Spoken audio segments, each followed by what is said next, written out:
All right, you're welcome to another edition of Money Game Sports. I am Chijoke Eziali, and with me is my dynamic partner, Shiobelo. Yeah, last week it was great matches all around the world. In Africa especially, we had great games, entertaining games, pulsating matches. And the one that catches our attention the most is the Super Eagles of Nigeria not making it to Qatar 2022. Shiobelo, how did this hit you? Well, it was painful. It was quite painful. We are going to discuss it in details in our later segment. But apparently, the defeat was avoidable. But our boys didn't want it as much as the Ghanaians did. And congratulations to Ghana; they were the better team over 2 legs. All right, like you said, we're going to discuss it much later in the show. And remember, we have the Star Gist segment, and that's where we're going to look into that very game. But let's focus on other matches that went down. Indomitable Lions of Cameroon did the impossible as they eliminated Africa's best ranked team in the world, Algeria, and it was almost a miracle. Well, like I always said, I said it earlier that Cameroon don't joke with the World Cup. They always find a way to qualify, and of course Algeria has been on the decline for some time now, and this just made it more apparent. Congratulations to the Cameroonians. They are a team that know how to qualify for such tournaments. Whether they will do well when they get there is another matter, but they always qualify for the World Cup. They have qualified more than any other African country. This will make it their 7th qualification for the World Cup. Ironically, Nigeria is second in Africa with 5. We were supposed to make it 6, but we didn't go there right this time. But unfortunately, well, that's football for you. And the Indomitable Lions left it very late. They lost at home in the first leg, yes. And they went away from home. They scored one, took it to extra time. And when you thought it was going away from them, 1-1 against Algeria, suddenly Cameroon just sprung a surprise. The North African meat doesn't work on Cameroon. Once they want something, they go. They don't care where you take them to, maybe the moon, the sun, North Africa, wherever it is. They will play you and they will get whatever it is that they want. They are a very brave team, and of course, we all knew they were going to qualify. It was a good miracle, and Samuel Eto'o Fields will be delighted that he gave Rigobert Song the job at the end of the day. Morocco, the highest scoring side in the playoffs, they beat DR Congo by 4-1, 5-2 on aggregate. That was easy peasy. Yeah, pretty easy for the Moroccans. They've qualified. I've always said they were going to qualify. In fact, they were my favorite North African team to qualify, and they did just that. That was okay. They are a fine footballing nation. Morocco has always been a good footballing nation, though they were quite on a decline for some time, but they found their rhythm back again, and they are doing well in the African continent. Unfortunately, they didn't do well in the last Nations Cup. But let's see what will happen at the World Cup and of course the Nations Cup next year. They seem not to be a tournament team, but yeah, they are not a tournament team, but they always have good players and they always play good football. Yeah, Hakimi, the PSG lad, he scored a game from right back. He's proven to be one of the best right backs in the world at the moment. Yeah. All right, so the next game was between Tunisia and Mali. I know last time you said you wanted Mali to qualify because Tunisia did a strong thing against the Eagles at the last Nations Cup, but all that didn't work as Tunisia qualified. Yes, well, it was a stretch anyway. The Tunisians were a stronger footballing nations than the Malians. But of course we would always want our West African brothers to pick the tickets, but unfortunately they just couldn't do the job, and the Tunisians did a number on them. All right, Senegal, Egypt, Mohamed Salah versus Sadio Mane. Again, Mane had the better of Salah twice within a month. Well, the Egyptians will be asking their gods whatever it is that they did to the Senegalese. Yes, the first leg went in favor of the Egyptians, and you would have thought that okay, fine, they are just going to go to Mali, they will go to Senegal and do the business and just shut everything down. But the Senegalese, they are a very serious team, of course, African champions, and they took the championship spirit to the second leg, and they dragged it to extra time, penalties, and they won.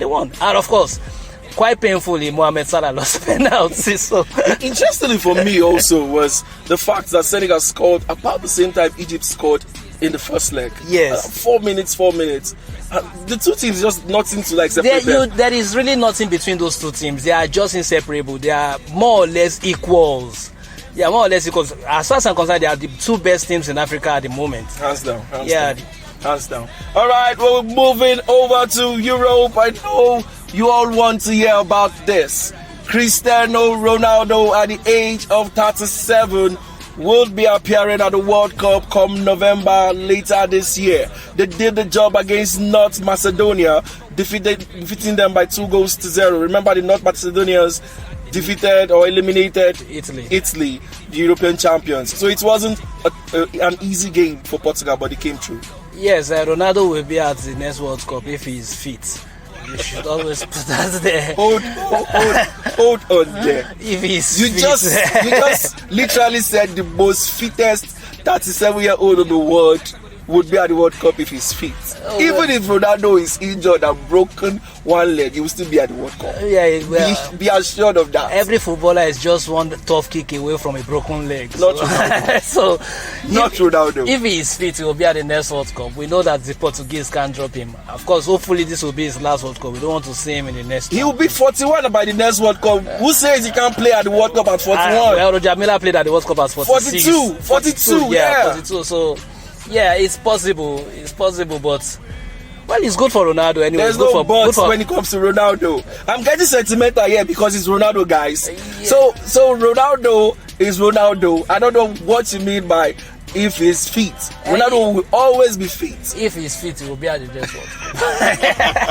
All right, it was a good result for Portugal. Bruno Fernandes got 2 of the goals. It was Manchester United combination. The first goal, Ronaldo assisted, and the second goal, Bruno Fernandes just found a way to tuck it past the goalkeeper. And for the second game, it was Robert Lewandowski, currently the best player in the world. He scored a penalty, and Poland defeated Sweden 2-0 after the first leg ended goalless. Now, this is particularly painful for me because I have a soft spot for Scandinavian countries, and I usually support them at tournaments. And besides, I'm a huge fan of Zlatan Ibrahimovic, and I wanted him to go to the next World Cup. Unfortunately, Sweden couldn't do that, couldn't do the business, and Lewandowski and his Polish brothers sank them. It's quite painful, quite alright, but hey, the World Cup, we always want the best teams at the World Cup, and apparently Poland is better than Sweden, at least based on this qualification. So congratulations to them. So what does this mean for players like Isak and Lindelof? Yes, Alexander Isak, of course, most teams are after him. A forward that doesn't score too many goals, and he couldn't really help his country here either. But it's very hardworking. Yeah, he's very hardworking, but hey, at the end of the day, he has had a fine season in Spain also. He has had a fine season, but he hasn't scored since January. So what's the point? So I think this may affect his market value.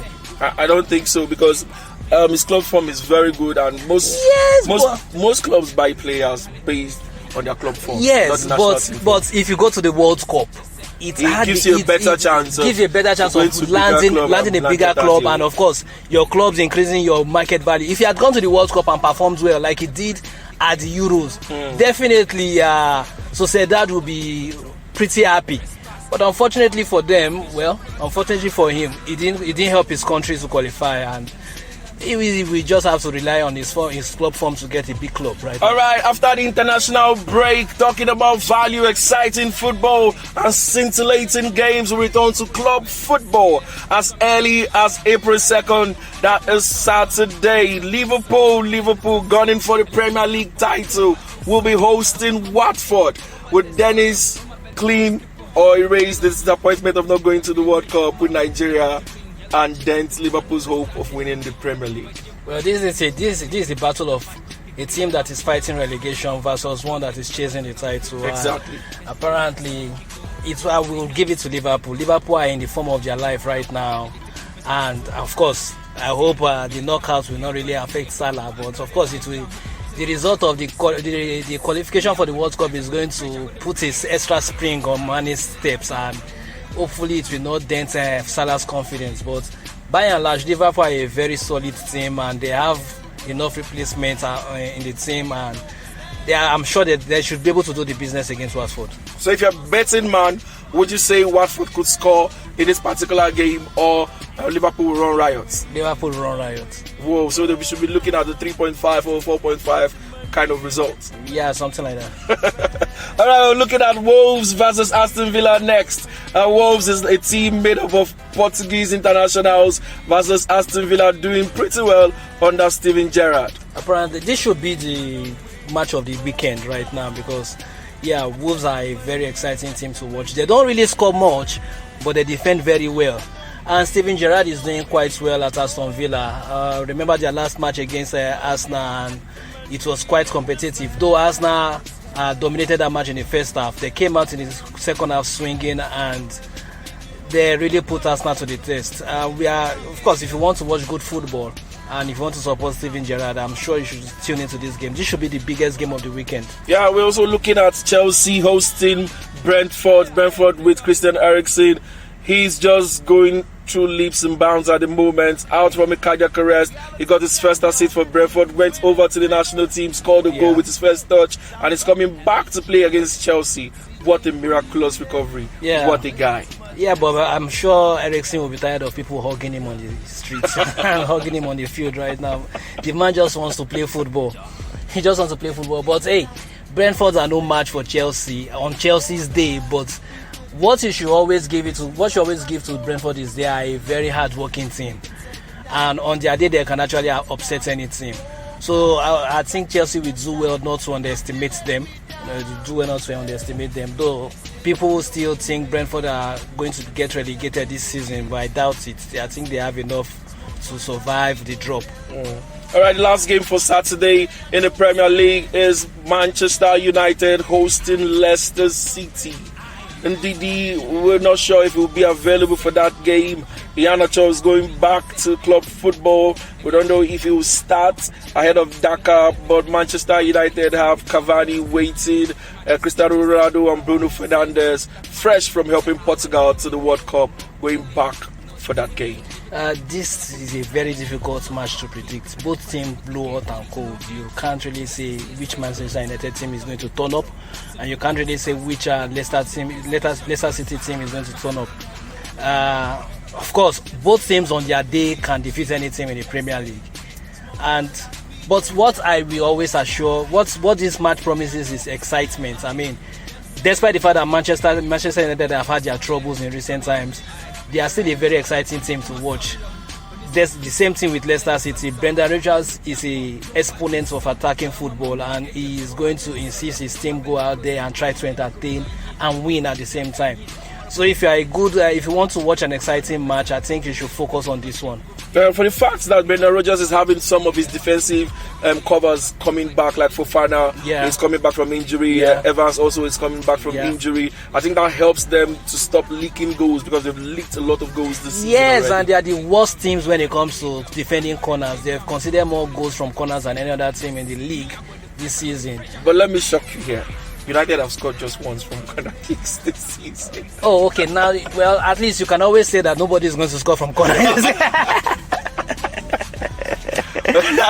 That's crazy start. That's a crazy start. That's a crazy start. All right, just shifting also to. Okay, we still have Burnley, Manchester City, but we all know where that game is going to go. No, you shouldn't always on Burnley. We should watch out for this game. So you say Burnley will get a result against Manchester City? Hey, Crystal Palace got 4 points from Manchester City this season. No, that's Crystal Palace. And you know Burnley are like the Brexit team of the Premier League. Keep it tight, kick everything that moves, long balls and everything. They are not going to give Manchester City any form of breathing space. But Manchester City have had it good against them, they've had especially it good away from home. So they've had it good it should be a very good game. And knowing that Liverpool is breathing down their necks when it comes to the Premier League title, Guardiola and his men would want to give this up. Yes, they wouldn't want to give this up, but hey, it's still Burnley. It's still going to be an exciting match. Okay, this is my prediction. If the game remains 0-0 after 13 minutes, anything can happen. All right, so let's move over to Sunday, April 3rd. We have West Ham, Everton, and Tottenham Hotspur versus Newcastle United. Newcastle informed team, Tottenham with Conte moving up. Well, if Newcastle want to help themselves, they should try and keep it tight. Don't give space to Tottenham. They can get something out of this game. But any team, I've always said Tottenham is the best counter-attacking team in the Premier League. They will hit you on the fast break and they're going to hurt you. Okay, Son and Kane and what's the other guy's name? The new guy that you just signed. The guy from Juventus. The guy from Juventus. They have Bentancur and Kulabowski. No, remember the name. Remember the name as we go on. Those guys can always hurt you. So Newcastle, of course, they are a team on the ascendancy right now, and initially they were favourite to be relegated, but they did some good business in January, and it's paying off right now. And of course, they can always shock Tottenham, but if they want to help themselves, they shouldn't go gung-ho against Spurs. They will get hurt. Right, the Spurs guy's name you're trying to remember is Kulusevski. Kulusevski, yeah, exactly. I find it difficult to pronounce that. he's a very good player also, and plays from the right side, and he's a left footer. He's the one that is keeping Moura on the bench. Exactly. Arsenal comes on Monday. I don't know why the Arsenal game should be on Monday, but anyway, we have the Arsenal game on Monday versus Crystal Palace. Palace. Last time they played at the Emirates Stadium, they almost snatched the victory. Yeah, Vieira came to the Emirates Stadium, almost caused an upset. It ended 2-2. In last minute equalizer from Lacazette. And Arsenal going back. Of course, Vieira was just inducted into the Premier League Hall of Fame last week. Of course, Arsenal have been congratulating him. He's a club legend there, but unfortunately, he's going to be on the other side against the Gunners. Well, Newcastle, like I said, Crystal Palace did the business on Manchester City this year. They got 4 points from Manchester City, and they prevented Manchester City from scoring against them in 2 legs. I don't think any team have achieved that this season. But having said that gave them a defensive outlook, but they are not pretty much a defensive team. No, they are actually a very solid attacking side. They have Conor Gallagher, very attack-minded, number 10. I wanted to highlight the Nigerian players not playing for Nigeria, but are very much important for the two sides. Yeah. We have Bukayo Saka for Arsenal, and we have Olisa and Eze for Crystal Palace. Of course, let's not forget Louis Zaha. He's an Ivorian. No, I don't want to buttress on those Nigerians. But I'm just looking at our African brothers that are doing well in those two teams, and of course, Partey is also there for Arsenal. He just qualified with Ghana, so definitely it's going to be a very, very interesting Nigerians game. would be excited. Anymore. Yeah, I know. We understand. Yeah. It's going to be an exciting game, but Arsenal are also a team on the ascendancy right now. They are pursuing that top 4 finish, and let's see how it goes on Monday. All right, we're winding down the show. Let's quickly go to Italy, where Juventus host Inter Milan. That's the star match of the week. The biggest, the most high profile game in Europe. Yeah, the most high profile game in Europe. Juventus they started the season quite poorly, but they are on a resurgence right now. While Inter Milan is also looking at retaining their championship. So it's going to be an interesting game. But I think attacking wise, I think Inter Milan are slightly better than Juventus, though Juventus have bolstered their attack in the January transfer market with the signing of Vlahovic. So let's see, it's going to be an interesting game, and I don't expect though Allegri is actually known for keeping it tight and playing boring defensive football, but Italian football has been exciting in recent years, and I expect this one to be a very interesting game also. To call this one, who do you think would win? I will give it to Inter Milan. Okay, Inter Milan to have an away win. Then we have Atlanta versus Napoli. My favorite time in Italy, Atalanta. They are a very exciting time to watch. Napoli too play very expansive football. Yeah, by and large, it's going to be a good weekend for the lovers of Italian football. If you want to watch something interesting, tune into the Italian Serie A. But I will give it to Napoli. It's a straight up battle between Zapata for Atlanta versus our own Victor Osimhen. I think Osimhen will have the day. I think Napoli will have the day. That's a tough tax. That's a tough tax for Napoli. Napoli is running after the Serie A title also, and I don't think they want any further slip-ups right now. Gasparini's sides have dropped a lot of points this season. Yeah, they have. And they won't want to give this one up, especially knowing they're playing against Napoli. Yeah, well, what actually hurts Atalanta is their expansive eye-line defensive, eye-line setup.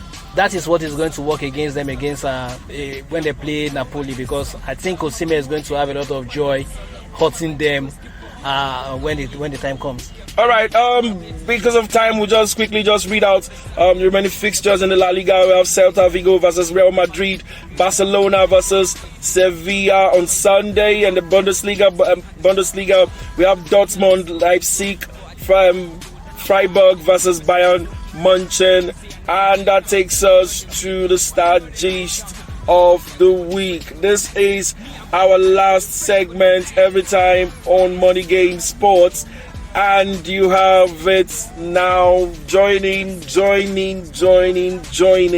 The Super Eagles failed to qualify for the Qatar 2022 World Cup, courtesy a 1-1 draw against Ghana in the second leg of the World Cup qualifiers, right here at the Moshood Abiola Stadium.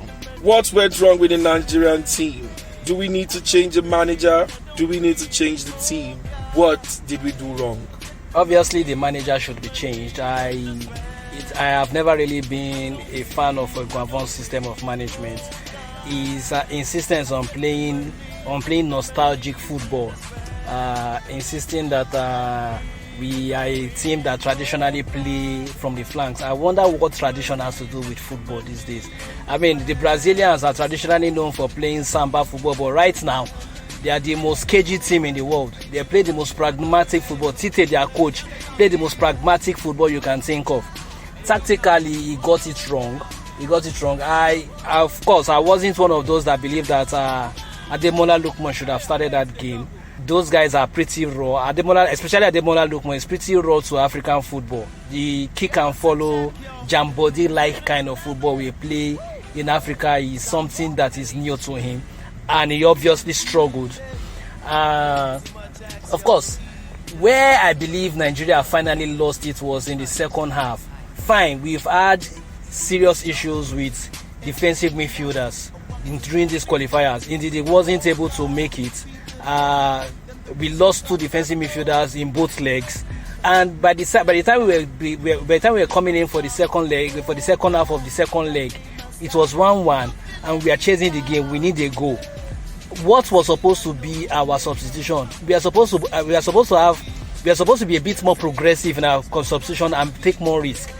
Only for our coach to remove a defensive midfielder that was injured and replace him with a right back and ask the right back to play in the role of a defensive midfielder. So you're talking about the substitution of Ogenekaro, not Ogenekaro, Onyeka, Frank Onyeka, and bringing on Shehu Abdullahi Shehu for Frank Onyeka. What I would have done if I were the coach is to make sure that Ogenekaro, Etebo, and Aribo play in the central midfield role, bring in an extra forward, be it Igalo, be it our other striker, what's his name again, that plays in Ameria, Sadiq Umar, be it Sadiq Umar, or even Ahmed Musa. Let us go out there and attack them. We all know that, look, these players eventually came on. They came on later in the game. They came on. I'm saying that, look, before the second half start, this is the substitution you were supposed to have made. Send the message to the players that, look, we are attacking in the second half. What did the Ghanaians did?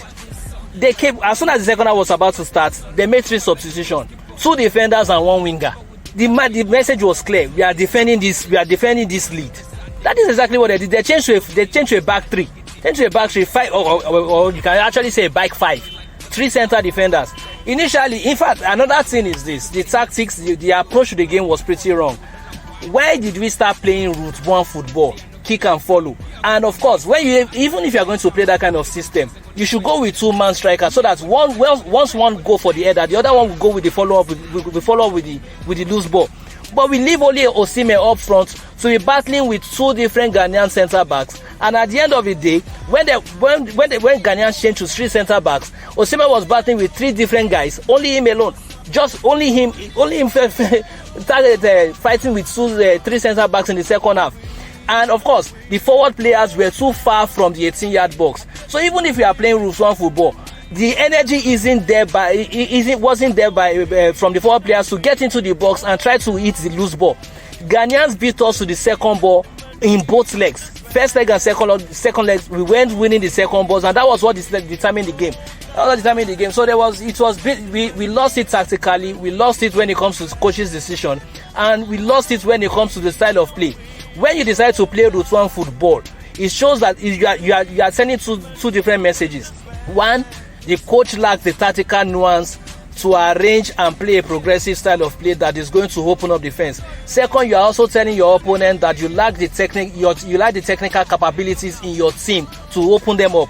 I think of the 2 options, the former was more of the case. The coach lacked the tactical nuance to play tactically and open up the team.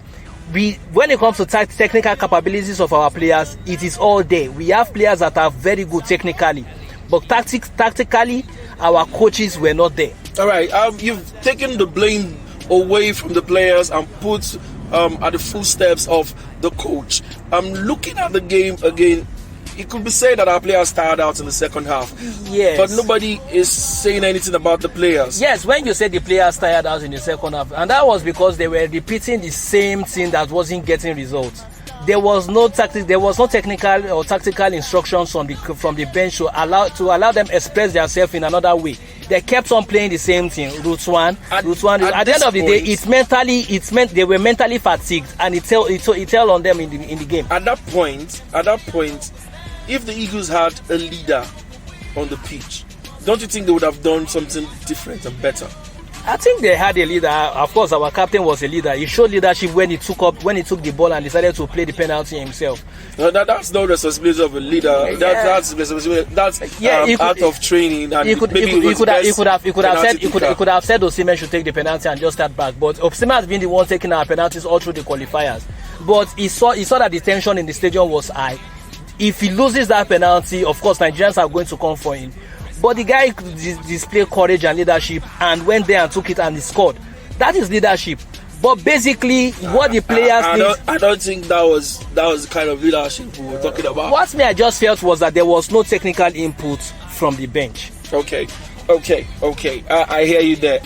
But looking at the game critically and looking at the Nigerian national team, was it a case where the lack of local based players in the team affecting the fight that the general team are supposed to have? Yes and no. Yes, in the sense that, of course, the local based players understand the rivalry between us and Ghana. They understand the feelings on the streets. They understand what it means to wear the green, white, green and walk on the streets when you lose. When you can't walk on the streets of Lagos when you lose the ticket to the World Cup. And that's massive. The foreign-based players can always go back to London and live their life and everything. But of course, the foreign-based players also know what it means to go to the World Cup. They know what it is going to do to their career. In fact, a lot of them decide to play for Nigeria because they want to get the opportunity to play at the World Cup. So it is yes and no. It goes both ways. But I believe as time goes on, we should look at our strategy and forgo our foreign imports. Only the best of the best that really want to play for Nigeria should play for Nigeria. We shouldn't go cap in hand begging players to wear our green, white, green jersey. You understand? Someone told me this morning that, look, a Aqua United team or a Rivers United team will beat Ghana hands down. And I tend to agree because they are going to take the fight to the Ghanaians. All right, you've heard it from the man. He has analyzed, he has stripped everything down for you. It's for you to go on our comment section on YouTube and give us your opinion. What went wrong against Ghana? Why did Nigeria not go to Qatar 2022, the party was tampered by an Arsenal midfielder, Partey Thomas Partey. I feel like singing a song right now, but no. I would just go home and try to enjoy the club football and forget that we ever played against Ghana this weekend. Alright, you've had it. It's Money Game Sports, and I'm Chijoke Eziali with my partner Shehu Bello. Yeah, this is signing off. And last message from you, Shehu. Please subscribe, enable notification, and like our post. Thank you very much. Arrivederci.